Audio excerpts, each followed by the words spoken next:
Hello students, कैसे हैं आप लोग। स्वागत है एक बार फिर से आपके अपने यूट्यूब चैनल AKRT सॉल्यूशन में।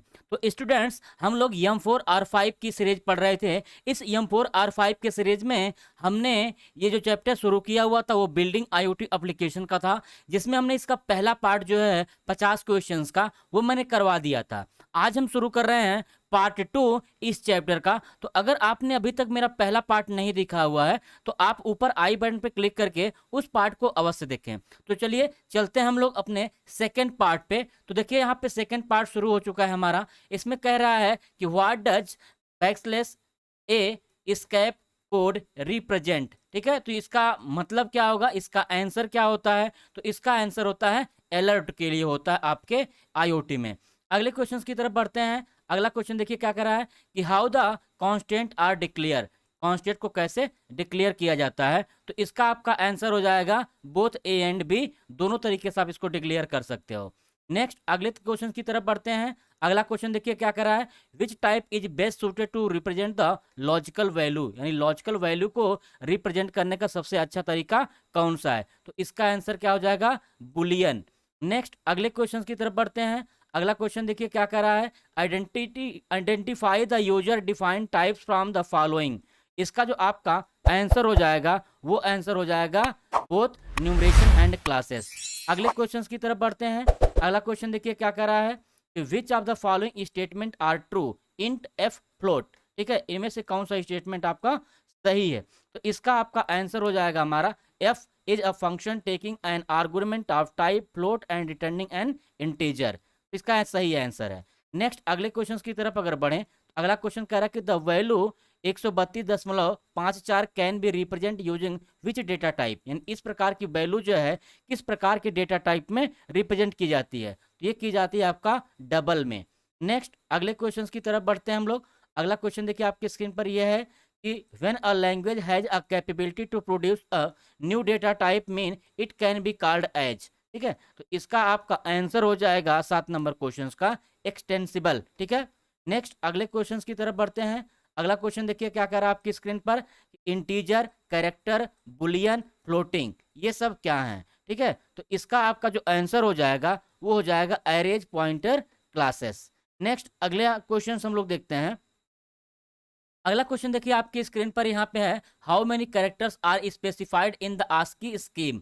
आस्की स्कीम में कितने कैरेक्टर स्पेसिफाई हैं। तो आस्की स्कीम में आपके 128 कैरेक्टर होते हैं। नेक्स्ट अगले क्वेश्चन की तरफ बढ़ें। क्वेश्चन आपका देखिए कह रहा है कि given the variable P Q R character type and R S T R integer type, select the right statement. इनमें से कौन सा स्टेटमेंट सही है। तो इसका आपका आंसर हो जाएगा both A and two are true, यानी दोनों क्वेश्चंस क्या होंगे, सही होंगे। नेक्स्ट अगले क्वेश्चन की तरफ बढ़ते हैं हम लोग। अगला क्वेश्चन देखिए क्या कर रहा है, which of the following belong to the set of character types. इनमें से करेक्टर टाइप्स का सेट कौन सा बिलोंग करता है। तो इसका आंसर हो जाएगा आपका both W4 T and 4। Next अगले क्वेश्चन की तरफ बढ़ते हैं। अगला क्वेश्चन देखिए आपकी स्क्रीन पर है, how do we represent a wide character of the form W char T। Next इसका आंसर अगर हम बात करें तो इसका जो आंसर दिया गया है वो आपका फर्स्ट वाला दिया गया है। नेक्स्ट अगले क्वेश्चन की बात करें। अगला क्वेश्चन कर रहा है कि in C++ what is the size of character data type by default, यानी कैरेक्टर डेटा टाइप का डिफॉल्ट क्या होता है। ठीक है, तो C++ में पूछ रहा है। तो इसका आपका आंसर हो जाएगा आपका इम्प्लीमेंटेशन डिपेंडेंट। ठीक है, उसके ऊपर डिपेंड करता है जो आप इम्प्लीमेंट करते हो। नेक्स्ट अगले क्वेश्चन की तरफ बढ़ते हैं। अगला क्वेश्चन देखिए कह रहा है, is the size of character literals different in C and C++। तो इसका आपका जो आंसर हो जाएगा वो आंसर आपका हो जाएगा थर्ड वाला। ठीक है, नेक्स्ट अगले क्वेश्चन की तरफ बढ़े हम लोग। तो अगला क्वेश्चन देखिए क्या कह रहा है कि suppose in a hypothetical machine the size of char is 32 bit, what would be size be char return। तो कितना कैरेक्टर रिटर्न करेगा ये। तो इसका आपका आंसर हो जाएगा एक कैरेक्टर, क्योंकि कैरेक्टर जो होता है एक बिट ही लेता है वो। नेक्स्ट अगले क्वेश्चन की तरफ सब चलते हैं हम लोग। अगला है, what constant define in C limits header return the number of bits in a char. इसका आपका जो आंसर हो जाएगा 16 नंबर क्वेश्चन का, ये हो जाएगा हमारा कैर बिट। नेक्स्ट अगले क्वेश्चन की तरफ बढ़ते हैं। अगला क्वेश्चन देखिए क्या कह रहा है कि the size integer type in C plus plus, ठीक है। तो इसका जो आपका आंसर हो जाएगा वो हो जाएगा हमारा unsigned integer of at least 16 bit. अगले क्वेश्चन की तरफ बढ़ते हैं। अगला क्वेश्चन देखिए क्या कह रहा है कि strain gauge is an example of sensor. तो किस प्रकार का है ये, तो इसका आपका सेंसर है, ये सेंसर होगा आपका। तो अगला इसका जो आंसर है हमारा वो हो जाएगा मॉड्यूलेटिंग सेंसर, ठीक है। नेक्स्ट अगले क्वेश्चन की तरफ बढ़ते हैं हम लोग। अगला क्वेश्चन देखिए है कि based upon what parameter sensor will be chosen. तो इसका आपका आंसर हो जाएगा लास्ट वाला यानी all of the above. Next अगले क्वेश्चन की तरफ बढ़ें तो अगला क्वेश्चन देखिए हमारी स्क्रीन पर है कि can be defined as the variation in the constant of proportional between the input physical quality and the output electric signal. तो इसका जो आपका आंसर हो जाएगा वो आंसर हो जाएगा आपका लास्ट वाला यानी लीनियरिटी। नेक्स्ट अगले क्वेश्चंस की तरफ अगर हम बढ़ें तो अगला क्वेश्चन देखिए आपकी स्क्रीन पर है average value of the reading is, यानी रीडिंग की एवरेज वैल्यू क्या होती है। तो इसका आपका जवाब हो जाएगा मीन, ठीक है ना, मीन। अगला आपका देखिए क्या है यहाँ पे क्वेश्चंस। अगला क्वेश्चन आपके स्क्रीन पर है यहाँ पे change in output of sensor with change in input is. तो इसका आपका जवाब हो जाएगा, जो आंसर हो जाएगा वो हो जाएगा सेंसिटिविटी। अगले क्वेश्चंस की तरह अगर बात करें, अगला देखिए क्वेश्चन क्या कह रहा है कि smallest change which a sensor can detect is, ठीक है। स्मॉलेस्ट यानी छोटा चेंज जो सेंसर डिटेक्ट भी कर लेता है। तो इसका आपका जो आंसर हो जाएगा वो हो जाएगा रिजोल्यूशन। नेक्स्ट अगले क्वेश्चन की तरफ चलते हैं। अगला क्वेश्चन देखिए आपकी स्क्रीन पर है कि which of the following error increased by a reversal of measured properties, ठीक है ना। तो इसका जो आपका आंसर हो जाएगा वो हो जाएगा हमारा फर्स्ट, ठीक। अगले क्वेश्चन की तरफ बढ़ते हैं। अगला क्वेश्चन देखिए क्या कह रहा है कि describe the performance with respect to very slow changes. इसका जो आपका आंसर हो जाएगा वो आंसर हो जाएगा हमारा स्टैटिक कैरेक्टरिस्टिक्स। अगला है आपका क्वेश्चन देखिए ये आपकी स्क्रीन पर कि अनप्रिडिक्टेबल एरर, अनप्रेडिक्टेबल एरर को क्या कहा जाता है। तो अनप्रेडिक्टेबल एरर को कहा जाता है रैंडम एरर। नेक्स्ट अगले क्वेश्चंस की तरफ अगर हम बढ़े तो अगला क्वेश्चन देखिए क्या कह रहा है कि what is the term used to express the ability of measuring system to maintain its standard performance, ठीक है। तो इसका जो आपका आंसर हो जाएगा वो आंसर हमारा हो जाएगा स्टेबिलिटी। नेक्स्ट अगले क्वेश्चंस की तरफ बढ़ते हैं हम लोग। अगला क्वेश्चन देखिए आपकी स्क्रीन पर ये है। अगला क्वेश्चन ये है कि is also use to indicate the most probable value of measured quantity when a set of reading are taken. इसका आपका जो आंसर हो जाएगा वो आंसर आपका हो जाएगा मीडियन, ठीक है ना। नेक्स्ट अगले क्वेश्चन की तरफ बढ़ते हैं। अगला क्वेश्चन देखिए क्या कह रहा है कि thermocouple is an example of sensor. Thermocouple जो है वो किस प्रकार का एग्जाम्पल है आपका सेंसर का। तो इसका जो आपका आंसर है वो है डायरेक्ट सेंसर। नेक्स्ट अगले क्वेश्चन की तरफ हम लोग चले तो अगला क्वेश्चन देखिए क्या कह रहा है आपकी स्क्रीन पर कि which of the following error is केस्ड bye poor calibration by the instrument, ठीक है। तो इसका आपका जो आंसर हो जाएगा वो हो जाएगा हमारा सिस्टमैटिक एरर। नेक्स्ट अगले क्वेश्चन की तरफ बढ़ते हैं। अगला क्वेश्चन देखिए क्या कह रहा है आपकी स्क्रीन पर कि is popular technique for transmitting digital data in embedded systems, ठीक है। कौन सा पॉपुलर टेक्निक है जो डिजिटल डेटा जो है एम्बेडेड सिस्टम में ट्रांसफर होता है, ट्रांसमिट होता है। तो इसका जो आपका आंसर हो जाएगा वो हो जाएगा हमारा PWM, ठीक है ना। नेक्स्ट अगले क्वेश्चन की तरफ बढ़ते हैं। अगला क्वेश्चन देखिए क्या कह रहा है कि how systematic errors in the eliminated, ठीक है। इसका जो आपका आंसर हो जाएगा वो आंसर हो जाएगा रिप्लेसमेंट ऑफ इंस्ट्रूमेंट। नेक्स्ट अगले क्वेश्चन की तरफ बढ़ते हैं। अगला क्वेश्चन देखिए क्या कह रहा है कि which transducer is known as self generating transducer. इसका जो आपका आंसर हो जाएगा वो आंसर हमारा हो जाएगा फर्स्ट यानी एक्टिव ट्रांसड्यूसर।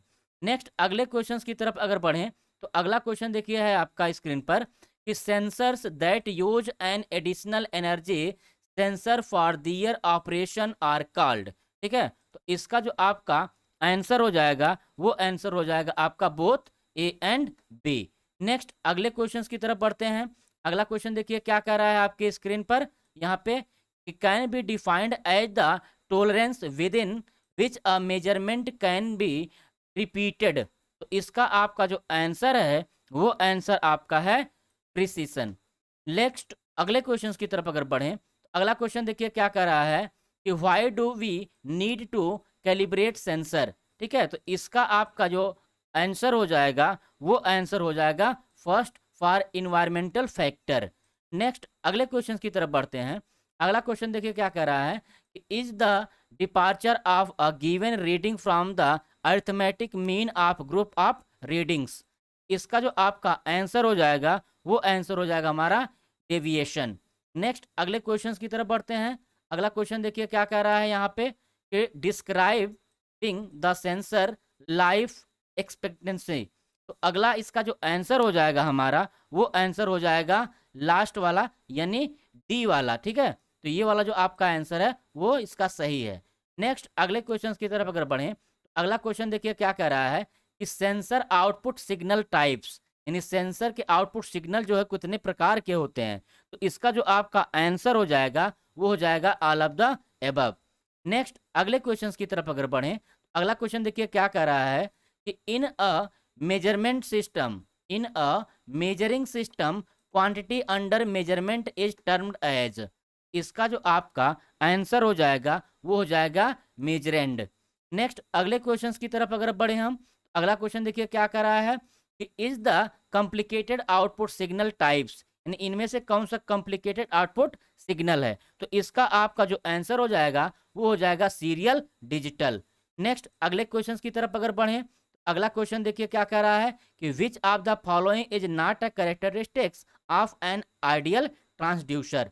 इसका जो आपका आंसर हो जाएगा वो हो जाएगा आपका हाई रिपीटेबिलिटी। नेक्स्ट अगले क्वेश्चन की तरफ अगर बढ़ें अगला क्वेश्चन देखिए क्या कह रहा है कि signals are much more susceptibility to noise. तो इसका जो आपका आंसर हो जाएगा वो हो जाएगा एनालॉग सिग्नल। नेक्स्ट अगले क्वेश्चन की तरफ बढ़ते हैं। अगला क्वेश्चन देखिए क्या कह रहा है is the closeness to true value. ठीक है, ट्रू वैल्यू से के नजदीक कौन सा है। तो इसका आपका आंसर हो जाएगा आपका सेकंड यानी एक्यूरेसी जो होती है। नेक्स्ट अगले क्वेश्चन की तरफ बढ़ते हैं। अगला क्वेश्चन देखिए क्या कर रहा है the simplest model for measurement system is a order differential equation. ठीक है, तो इसका जो आपका आंसर है वो आंसर हमारा है फर्स्ट यानी 0। नेक्स्ट अगले क्वेश्चन की तरफ बढ़ते हैं हम लोग। कह रहा है कि probable error is due to. Probable error जो होती है वो किससे रिलेटेड होती है, तो प्रोबेबल एरर जो होती है हमारी वो होती है रैंडम एरर। नेक्स्ट अगले क्वेश्चन की तरफ बढ़ें तो अगला क्वेश्चन देखिए क्या कह रहा है कि is the value which occurs most frequently in a set of observations and around which other items of the set cluster densely. तो इसका जो आपका आंसर हो जाएगा वो हो जाएगा हमारा मोड। तो स्टूडेंट्स ये हमारा आईओटी के चैप्टर 4 का यानी बिल्डिंग आईओटी एप्लीकेशन का सेकेंड पार्ट समाप्त हो गया है। तो स्टूडेंट अगर ये वीडियो आपको अच्छी लगी हो तो हमारे चैनल को सब्सक्राइब कर दीजिए और बेल आइकन को प्रेस कर दीजिए कि जब भी मैं कोई वीडियो अपलोड करूं तो उसका नोटिफिकेशन आपको सबसे पहले मिले। तो मिलते हैं नेक्स्ट वीडियो में, तब तक के लिए बाय बाय, टेक केयर।